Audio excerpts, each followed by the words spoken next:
Aloha, ladies and gentlemen. I'm your host, Dr. Tom. I'm coming to you from Hawaii.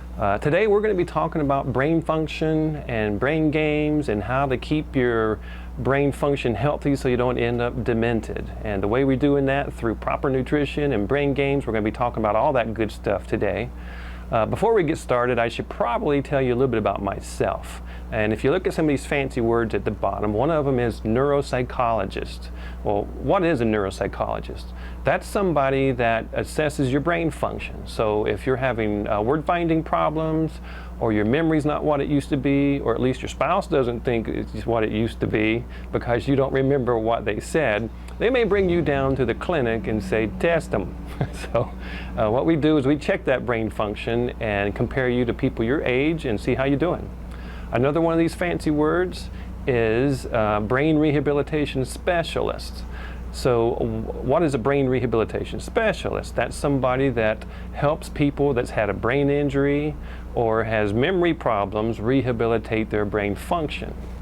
I got into that because I'm head injured myself. I've had a head injury, and so I really wanted to know how to improve my brain health. And through the years, I've learned a lot of cool brain games from my mentors, and that's what we're going to be sharing with you today. So we've got a lot to discuss, so let's get started.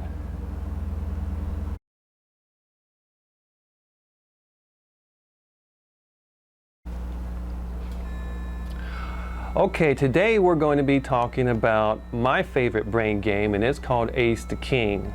And in order to play Ace to King, all you need is a deck of cards and a flat surface, like a coffee table or a kitchen table. Any kind of flat table will do.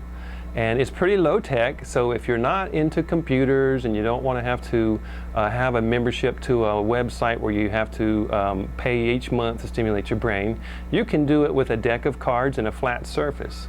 And what we're going to do is stimulate our visual memory and our visual attention. It's real simple to do. I'm going to show you in the next segment how to play it, but before I do, I need to tell you, you need to make sure there's no distractions in the room, because if you get distracted for just a half a second, you're going to forget what you're doing, and you may not do as well as you had hoped. So remove all distractions, turn off the radio, turn off the TV, move the kids someplace else, and let's have some fun.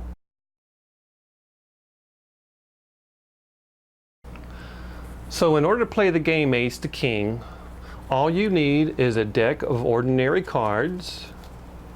Okay, and what I've done is I've taken out a suit of one suit. I believe I have the diamonds here.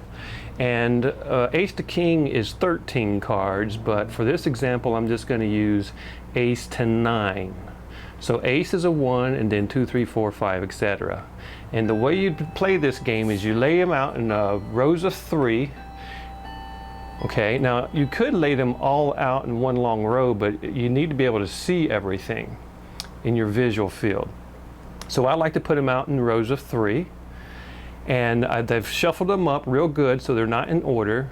And the object of this game is you're going to look at them one at a time, turn it over, look at it, memorize its location, and then put it back down. And then what you have to do is turn them up in the proper order, starting with the ace, then the 2, then the 3, etc. I'll show you how that works. So we'll start here in the top left corner. There's the 5. There's the ace. And 2,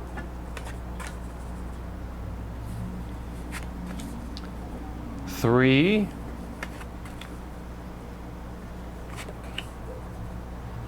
8,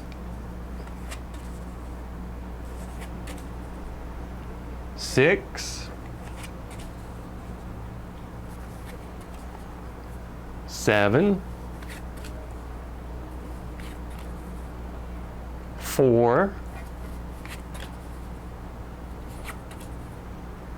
9.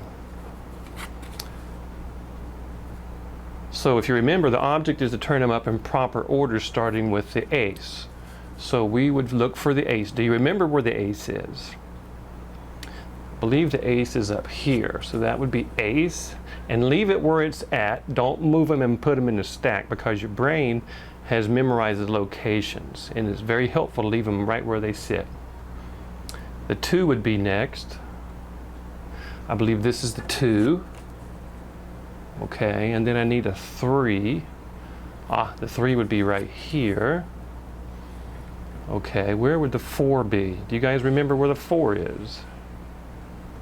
I believe the 4 is right here. There it is. And then I need the 5.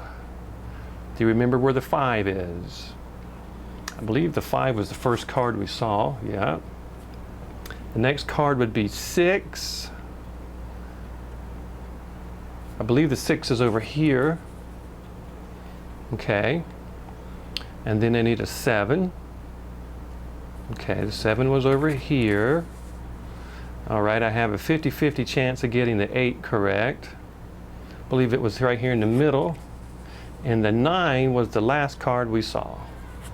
So that would be 9, ace to 9. How did you do? Now, if ace to 9 is difficult for you, that would not be your baseline. So to find your baseline, I would suggest you start ace to 6. That would be 2 rows of 3. You would take out this, then of course the 9, 7, and 8, and then you would shuffle these up and put 2 rows of 3 down. When you can do ace to 6, do it for 3 times, make no mistakes. Then you add the 7, and you shuffle them up, and you have 2 rows of 3 and 1. And when ace to 7 is easy, and you'll have to practice a while, but you'll get to the point where doing ace to 7 is easy, and then you add the 8. It's just like if you're exercising, you put a little bit of weight on the bar each time, or you do one more extra sit-up in each set. You just work your way up. And then of course you'd put the 9 in when 8 is easy, and before you know it, you'll be doing ace to 9 that you couldn't do earlier. Okay, and then when this is easy, you add the 10, then the jack, then the queen, and then the king. So ace to 9 is a really good way to stimulate visual attention and visual memory. Thank you for joining us today. I hope you had fun learning about some brain games. For more information on brain health and other brain games, please visit my website at www.bedementiafree.com.